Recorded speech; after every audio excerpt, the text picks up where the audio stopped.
Hello everyone. Today our next topic is extra high voltage transmission. Extra high voltage transmission.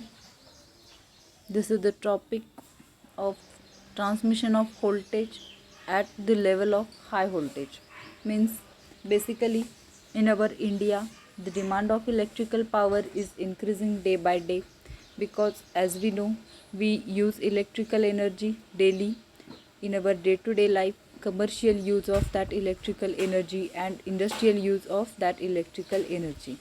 For huge power transmission we need to transmit the voltage at very high level.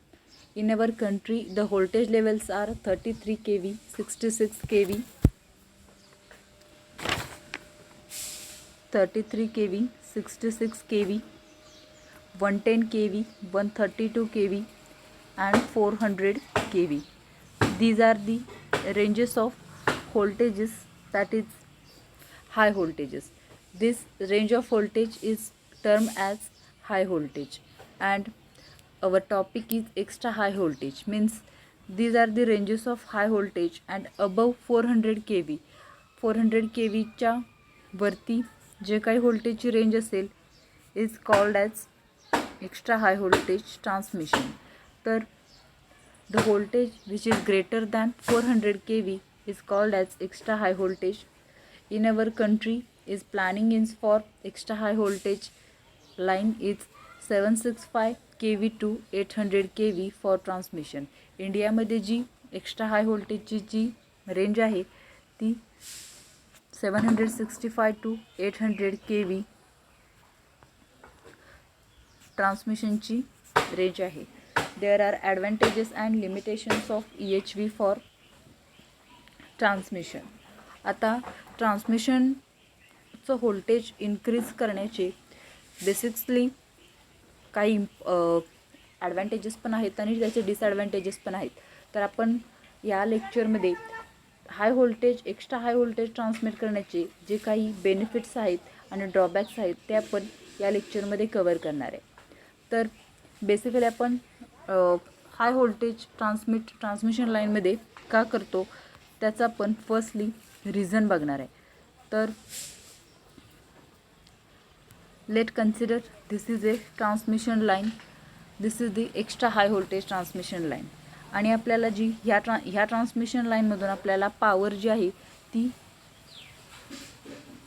100 watt power आपल्याला या transmission लाईनमध्ये मधून pass करायची आहे. It means आपण हे consider करूया की आपल्याला पॉवर जी आहे ती 100 वॅटची पॉवर आपल्याला ह्या transmission लाईनमधून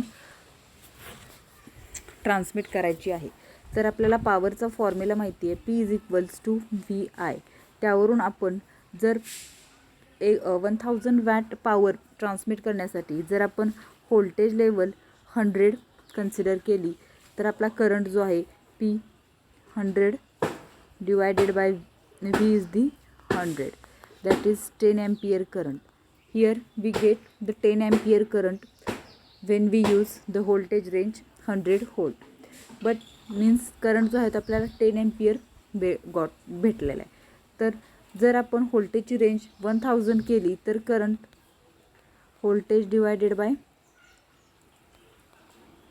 power, this is the current that is 1 ampere current. तर जेव्हा आपण व्होल्टेजची रेंज 100 ठेवतो त्यावेळी आपल्याला करंट जो आहे तो 10 ampere भेटतो. If we use to increase the range of voltage, ट्रान्समिशनचं व्होल्टेज आपण जर इन्क्रीज केलं तर आपल्याला जो करंट आहे तो 1 ampere करंट आपल्याला भेटतो. त्यामुळे इथं आपल्याला दिसून येईल की जो हाय व्होल्टेज आपण ट्रान्समिट करत असताना ट्रान्समिशन लाईनचा करंट आहे तो कमी होतो as compare to low voltage. This is the reason we transmit the voltage at very high voltage. That's why we need to transmit the voltage at a very high voltage range. तर हे जे आहे ते basic reason आहे हाय व्होल्टेजला आपण transmission करण्यासाठी. But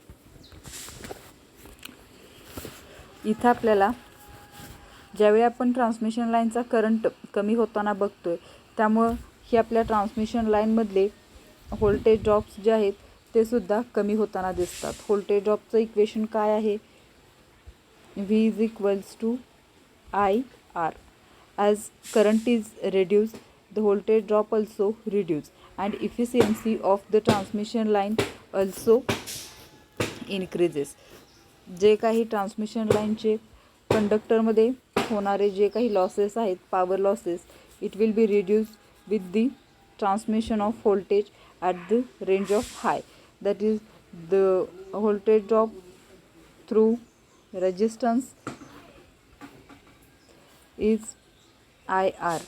The voltage drop due to the transmission line inductance is I into XL.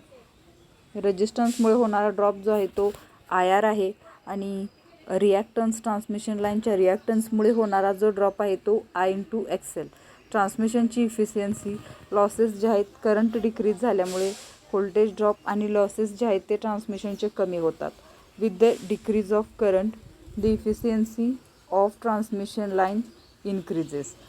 And if efficiency of transmission line increases, the regulation of transmission line get better. Conductor size.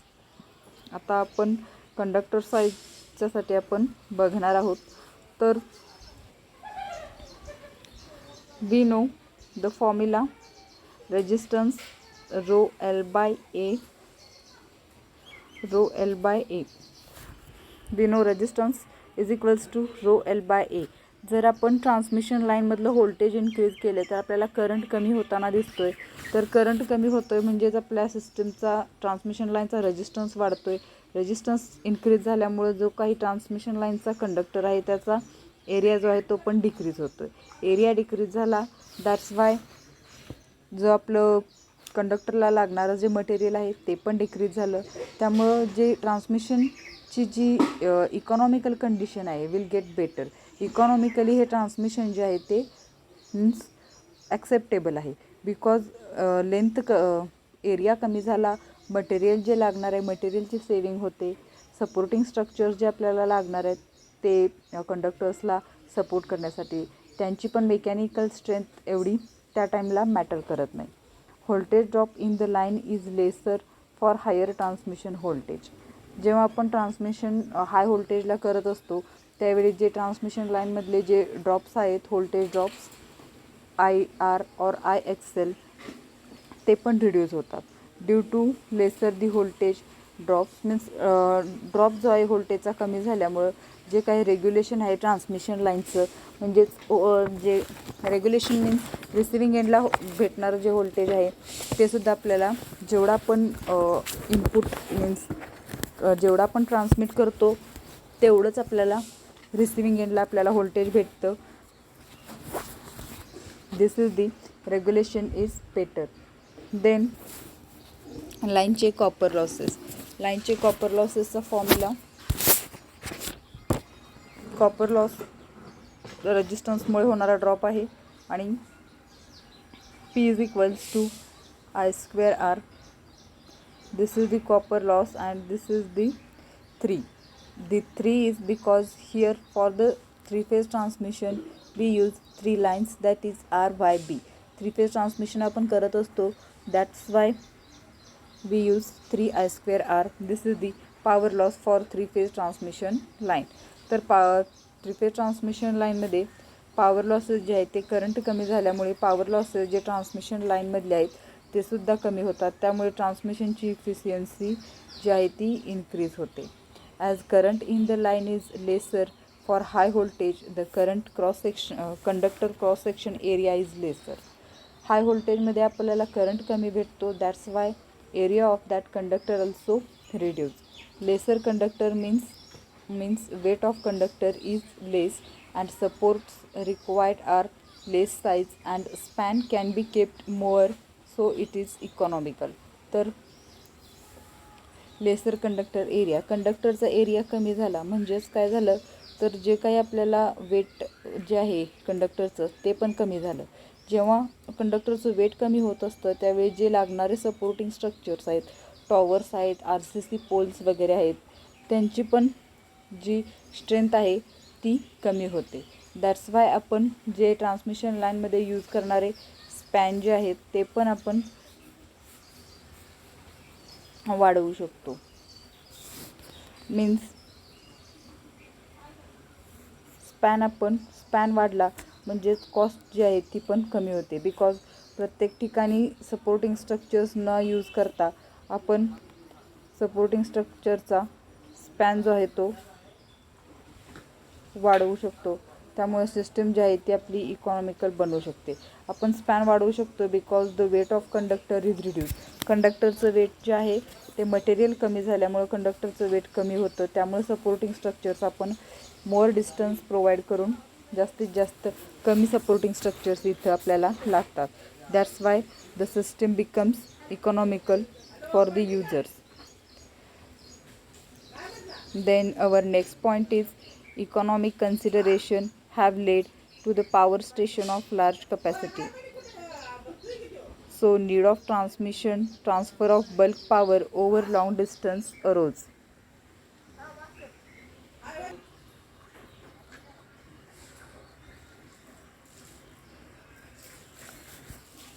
Next point आहे economic consideration have led to the power station of large capacity. So need of transfer of bulk power over long distance arose. Transmission of bulk power from generating stations to the load centers is technically and economically feasible only at very high voltage. Technically आणि economically दोन्ही ज्या cases possible आहेत त्या हाय व्होल्टेजसाठी possible आहेत. Because जे आपले इलेक्ट्रिकलचे पॉवर जनरेशनचे पॉवर प्लांट जे असतात ते लोड सेंटर्सपासून basically far away from the load centers असतात.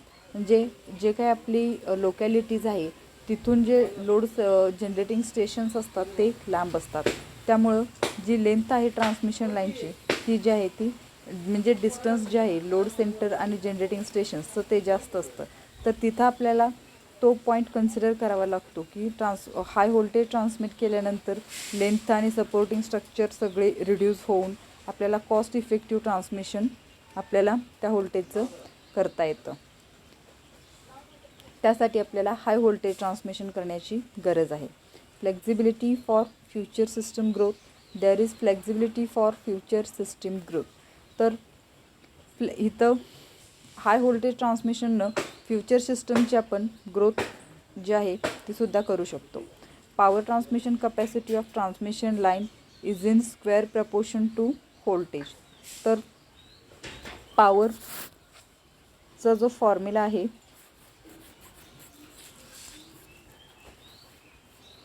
P is equals to Vs VR divided by X of system. V square divided by X. This is the formula of power. This is the sending in voltage and receiving voltage, and this is the reactance of the transmission line. तर power transfer capability जी आहे this is proportional to the square of the transmission voltage. जर आपण आपल्याला means लास्टचं example आपण consider केलं तर power transmission capability जी आहे ती आपण व्होल्टेजची रेंज जर 100 ठेवली तर त्या प्रपोर्शनमध्ये जर आपल्याला पॉवरची कॅपॅबिलिटी इम्प्रूव्ह करायची असेल तर ट्रान्सफरॅबिलिटी जर आपल्याला पॉवरची इम्प्रूव्ह करायची असेल तर व्होल्टेजची रेंज आपण वाढवू शकतो. आणि त्याची जी मीन्स प्रपोर्शन आहे ते स्क्वेअर ऑफ द व्होल्टेज आहे. मीन्स जेवढा आपण व्होल्टेज ठेवू त्याच्या स्क्वेअरच्या प्रपोर्शनमध्ये पॉवर जी आहे आपली ट्रान्समिट होणार आहे. If we consider 1000 watt power 1000 वॅटची पॉवर आपल्याला जर ट्रान्समिट करायची आहे आणि व्होल्टेज आपण जर 100 ठेवलं तर 1000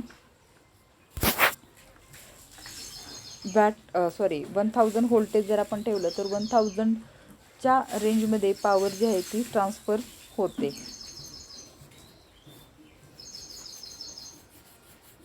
अगेन आपला नेक्स्ट पॉईंट जो आहे तो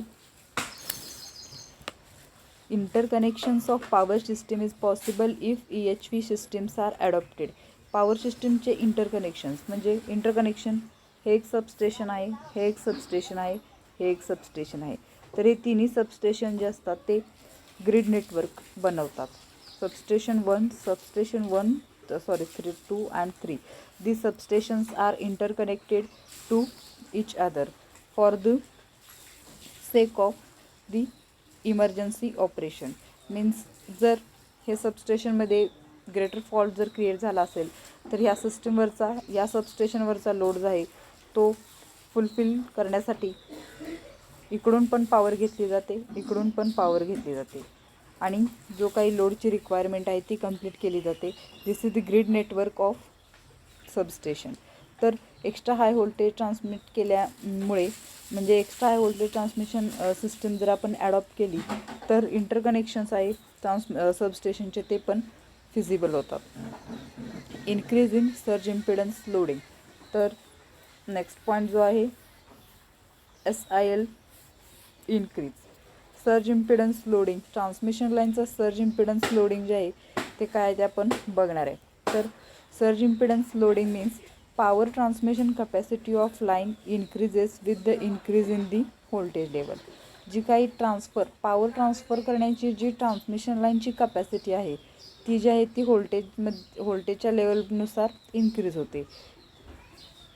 तर SIL काय आहे? Surge impedance loading of transmission line.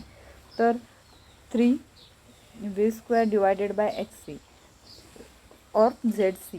तर लास्टमध्ये मी एक्सप्लेन केलेलं P is equals to sending end voltage and receiving voltage divided by XC और X.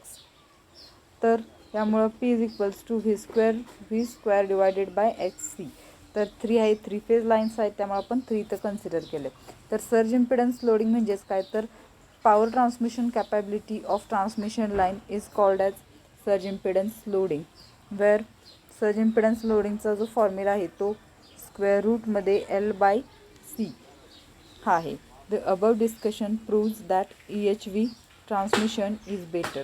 हे जे आत्तापर्यंतचे आपण पॉईंट्स बघितले की एक्स्ट्रा हाय व्होल्टेज ट्रान्समिशननं इकॉनॉमिकली सिस्टम बेटर बनते, कॉस्ट जी आहे ती ओव्हरऑल रिड्यूस होते आणि जे काही आपल्याला पॅरामीटर्स किंवा अदर पेरिफेरी लागणार आहे जसं की कंपोनंट्स नीडेड पोल्स किंवा RCC पोल्स किंवा नंतर इन्सुलेटर्स जे काही असणार त्या सगळ्यांची रेटिंग्स कमी होतात. त्यामुळे इथं सिस्टम जी आहे ती आपली कॉस्ट इफेक्टिव्ह बनते. This is the some benefits of extra high voltage transmission. त्यामुळे आपल्या इंडियामध्ये एक्स्ट्रा हाय व्होल्टेज ट्रान्समिशनसाठी व्होल्टेजची रेंज हायच ठेवली जाते. बिकॉज करंट कमी होतो, करंट कमी झाल्यामुळे बाकीचे सगळे पॅरामीटर्स त्यावरती डिपेंड असतात. Total overall parameters are depend on the current of the transmission line. That's why if we reduce the current of transmission line then we will achieve the better transmission. Okay.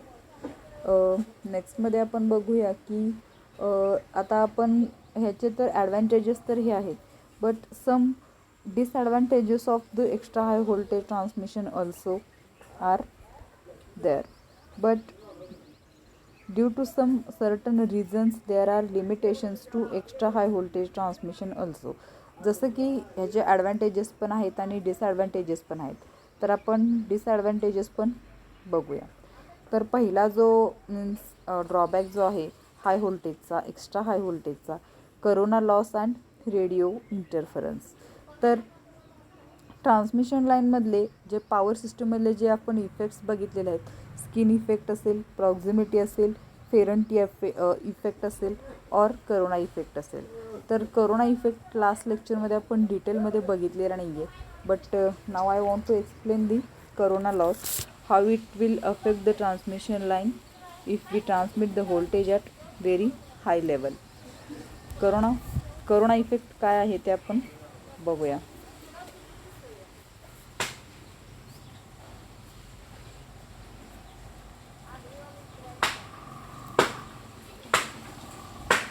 Corona effect, corona loss and radio interference. Corona formation involves power loss of line as well as radio and television interference. Let us consider this is a transmission line and the corona loss is hissing sound or violent glow. ह्या transmission लाईनवरती तुम्हाला कधी कधी जेव्हा तुम्ही नाईटमध्ये वगैरे जर हाय व्होल्टेजच्या जे टावर्स असतात किंवा हाय व्होल्टेजच्या लाईन्स असतात, जेव्हा तुम्ही त्या खालून पास होत असता त्यावेळी तुम्हाला असा हिसिंग साऊंड येत असतो. एक पर्टिक्युलर टाईपचा साऊंड असतो, hissing sound and violet glow.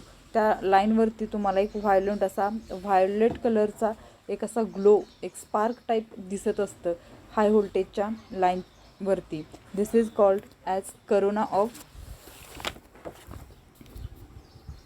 Loss.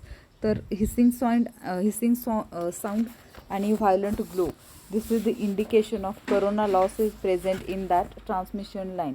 तर करोना लॉस जो आहे तो कोणकोणत्या फॅक्टर्सवरती डिपेंड असतो. तर it basically depends upon the system voltage, system frequency, air density and conductivity, conductor radius and surface, load condition and atmospheric condition. Importantly corona loss जो आहे तो सिस्टमचे जे काही ॲटमॉस्फिअर आहे त्याच्यावरती डिपेंड आहे. पहिल्यांदा it is depend on the voltage level. जेवढं व्होल्टेज जास्त असेल तेवढं करोना लॉस जास्त आहे. Note that problem is more acute in case of extra voltage transmission as corona loss is more in extra high voltage lines. तर extra high voltage लाईन्समध्ये corona loss जो आहे तो जास्त असतो as compare to another lines. तर because high व्होल्टेजची range इथं इन्क्रीज होते, त्यामुळे जे काही हिसिंग साऊंड आणि त्याचे इफेक्ट्स असतात ते जास्त असतात in case of extra high voltage transmission. To reduce corona loss bundle conductor use केले जातात. हा जो ट्रान्समिशन लाईनचा इफेक्ट आहे तो रिड्यूस करण्यासाठी आपण बंडल कंडक्टर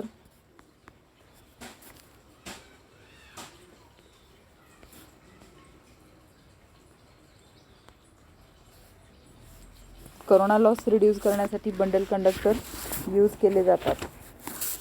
देन लाईनचे सपोर्ट्स. तर bundle conductors used on line induce more mechanical loading on the supporting structures.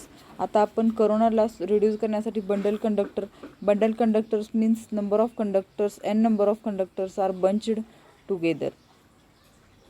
This is called as the bundle conductor. Bundle कंडक्टरमुळे आपण जे काही ट्रान्समिशन लाईनचं वेट आहे ते इन्क्रीज होतं, त्यामुळं मेकॅनिकल लोडिंग जे आहे ट्रान्समिशन लाईनचं इन्क्रीज होतं on the supporting structures, on टावर्सवरती जे वेट आहे ते इन्क्रीज होतं. More ground clearance is needed.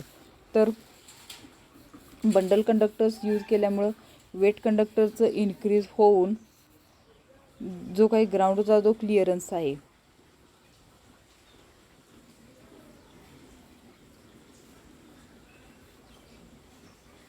Ground clearance जो आहे मीन्स जास्तीत जास्त space means ground clearance means हे distance, vertical distance from earth to the conductor जे आहे ते जास्त ठेवावं लागतं. For that we need to use height, जास्त हाईटचे टॉवर जे आहे ते आपल्याला यूज करावे लागतात. त्यामुळे जे काही कॉस्ट आहे ती इन्क्रीज होते. सपोर्टिंग दी लाईन कॉस्ट जी आहे ती ओव्हरऑल आपल्याला इन्क्रीज होताना दिसते. Then next point is erection difficulties. Extra high voltage transmission involve heavy supporting structures to be erected at site along the line route. Extra high voltage ट्रान्समिशनच्या lines आपण जेव्हा erect करत असतो त्यावेळीचे लागणारे सपोर्टिंग स्ट्रक्चर्स आहेत ॲट लॉंग रूटला ते प्लेस केलेले असतात. Moreover highly skilled team of worker, supervisor, site engineers जे आहेत ते रिक्वायर असतात. म्हणजे स्किल पर्सन्स जे आहेत ते लागतात ह्या EHV लाईनचं इरेक्शन करण्यासाठी. Need of strong accessories, CTs and PTs. Strong accessories आपल्याला लागतात. CT-PT करंट ट्रान्सफॉर्मर आणि पोटेन्शियल ट्रान्सफॉर्मरची रिक्वायरमेंट असते. स्विचेस जे आहेत लागतात. Circuit breakers due to very high voltage, so cost is more for such component. तर हाय व्होल्टेज ट्रान्समिट करत असल्यामुळे जे काही सर्किट ब्रेकर्स लागणार आहेत त्यांची पण रेटिंग वाढते, त्यामुळं कॉस्ट जी आहे ती ओव्हरऑल ट्रान्समिशन कॉस्ट इन्क्रीज होते विथ दिस कंपोनंट्स. हे कंपोनंट्स जे आहेत ते आपण इफिशियंट मीन्स ट्रान्समिशन करण्यासाठी ॲडॉप्ट करतो. That's why there is increase of cost of overall transmission of electrical energy. Next is line insulator. Insulators आपण बेसिकली 4 टाईप्सचे इन्सुलेटर्स आहेत. Pin insulator, suspension insulator, shackle insulator and another different types of insulators are there. त्यामधला pin insulator जो आहे तो आपण 33 kV पर्यंत use करतो.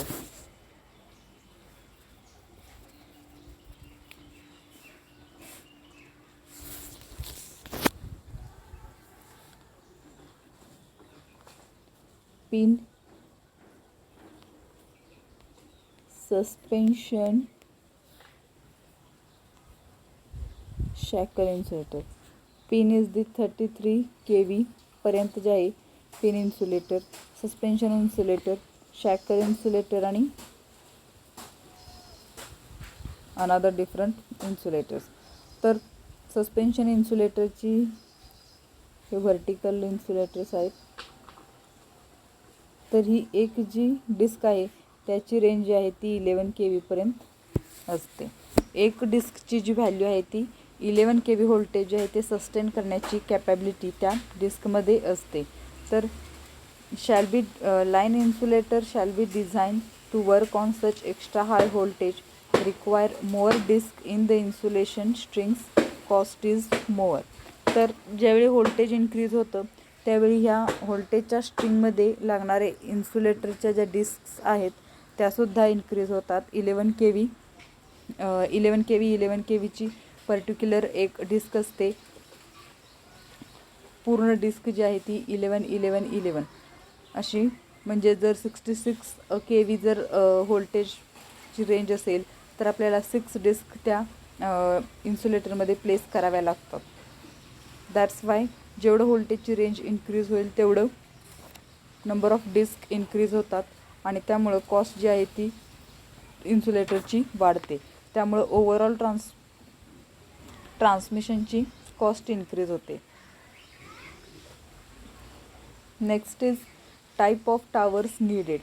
Standard structure steel be used for lightly loaded members and high tensile steel is needed for heavy load members.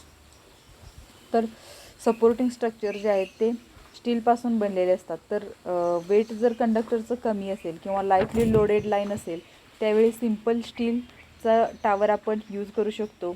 But जर weight जे आहे कंडक्टरचं इन्क्रीज होत असेल त्या टाईमला आपल्याला tensile steel is needed for heavy loaded members. Means जर कंडक्टरचं weight increase झालं असेल तर त्या टाईमला आपण टेन्साईल स्टील, नॉर्मल स्टील न यूज करता टेन्साईल स्टील यूज करतो. Then instead of steel tower guide aluminium towers are needed. तर स्टील टावरच्या ऐवजी आपण ॲल्युमिनियमचे टावर जे आहेत ते यूज करतो. दॅट्स वाय कॉस्ट जी आहे ती जास्त होते. एच फ्रेम्स जे आहेत ते आपण यूज करतो. तर आपण बघितलं असेल एच फ्रेम मीन्स अशा प्रकारचे टॉवर्स असतात. ह्या फ्रेमसुद्धा आपण ट्रान्समिशन करण्यासाठी यूज करतो. देन सेकंड जो मीन्स ड्रॉबॅक आहे earth wire. For protection from lightning continuous earth wire has to be run. तर ट्रान्समिशन लाईनची प्रोटेक्शन, ही जर आपली ट्रान्समिशन लाईन आहे तर याच्यावरती जी आहे ती अर्थ वायर प्लेस केलेली असते. तर अर्थ वायर जे आहे फॉर प्रोटेक्शन फ्रॉम लाईटनिंग स्ट्रोकपासून प्रोटेक्शन करण्यासाठी आपण अर्थ वायर कंडक्टरवरती प्लेस केली जाते. When the lightning discharge is discharged on this then total voltage get discharge to earth level. अशा प्रकारे ते सिस्टम डिझाईन केलेली असते की अर्थ वायर डिरेक्टली जो काही स्ट्रोक आहे किंवा हाय व्होल्टेज आहे ते ग्राउंड व्हावं अशा रीतीने.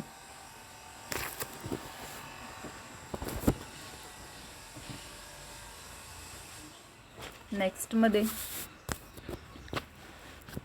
Rapid reclosing circuit breakers are needed to be install which are costly. Means जे रॅपिड सर्किट ब्रेकरचे पण टाईप्स आहेत. फास्ट ॲटो रिक्लोजिंग किंवा फास्ट ऑपरेट करणारे जर सर्किट ब्रेकर्सची जर रिक्वायरमेंट असेल तर त्या ठिकाणी कॉस्ट जी आहे ती इन्क्रीज होते. From the design point of view of EHV one has to consider limitation on length of line route for underground type.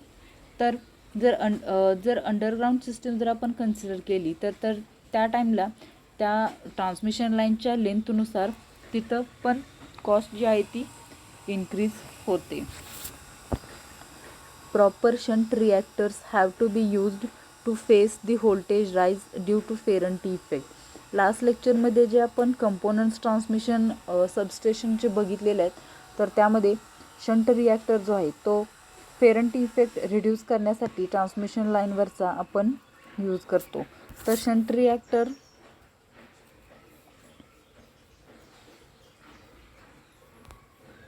let us consider this is transmission line and we place shunt reactor because to reduce the Ferranti effect. तर Ferranti effect काय आहे तर receiving एंडचं जे voltage आहे ते आपल्याला कमी भेटतं as compare to the sending end voltage. This effect is called as the Ferranti effect because Ferranti इफेक्टमध्ये आपल्याला लोड साईडला किंवा कन्झ्युमर्स एंडिंगला व्होल्टेज कमी भेटतं.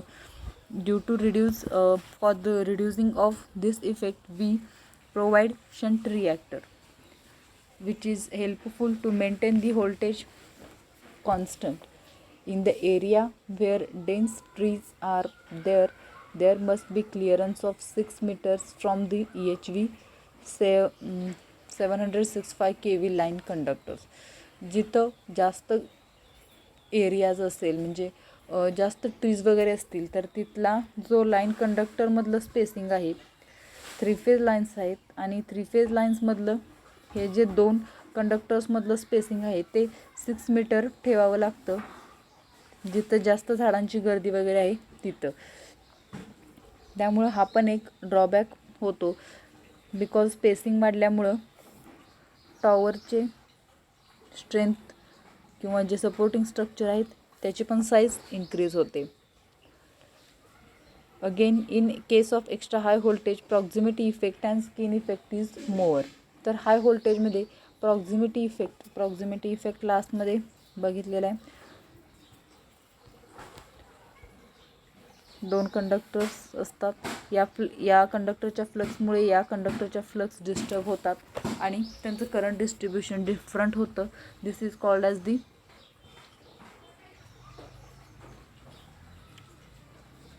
Proximity effect. तर हाय व्होल्टेजमध्ये प्रॉक्झिमिटी इफेक्ट आणि स्किन इफेक्ट जो आहे स्किन इफेक्ट कंडक्टर आहे आणि कंडक्टरच्या सरफेसच्या nearby कंडक्टरला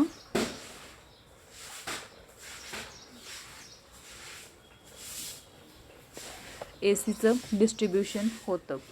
then string efficiency is लेस.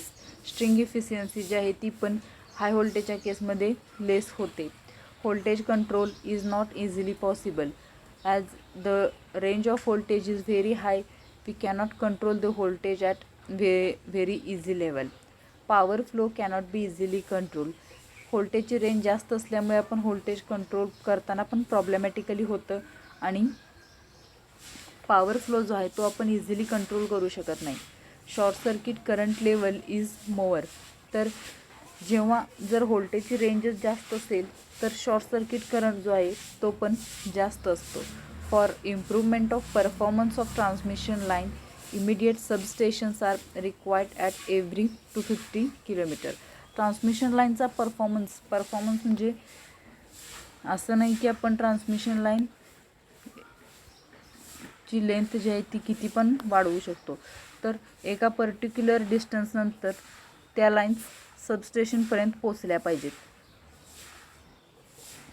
नंतर तिथून पुढे त्या पास झाल्या पाहिजेत. नंतर असं नाही की पूर्ण लेंथ जी आहे ती अशी ट्रान्समिटच होत राहणार.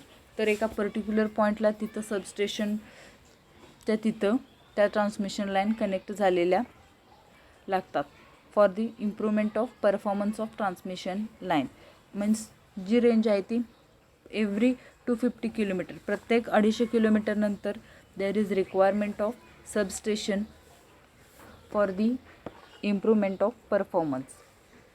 दिस is again the drawback, because substation प्रत्येक 250 किलोमीटर नंतर आपल्याला सबस्टेशन इन्स्टॉल करण्याची तिथं गरज असते. That's why there is again cost problem is arises. Extra high voltage AC is economical only for bulk amount of power to be transmitted over a long distance. म्हणजे व्होल्टेजची range extra high voltage transmission कधी preferable आहे तर जेव्हा आपल्याला हाय voltage transmit करायचं असेल, bulk amount of power, जास्तीत जास्त पॉवर आपल्याला ट्रान्समिट करायची असेल तर आपण EHV लाईन प्रिफर करतो. These are the some advantages and disadvantages of EHV line of the power system. Next लेक्चरमध्ये आपण हाय व्होल्टेज ट्रान्समिशन काय असतं, HVDC सिस्टम काय असते, सिंगल सर्किट आणि डबल सर्किट काय आहे ते आपण नेक्स्ट लेक्चरमध्ये बघूया.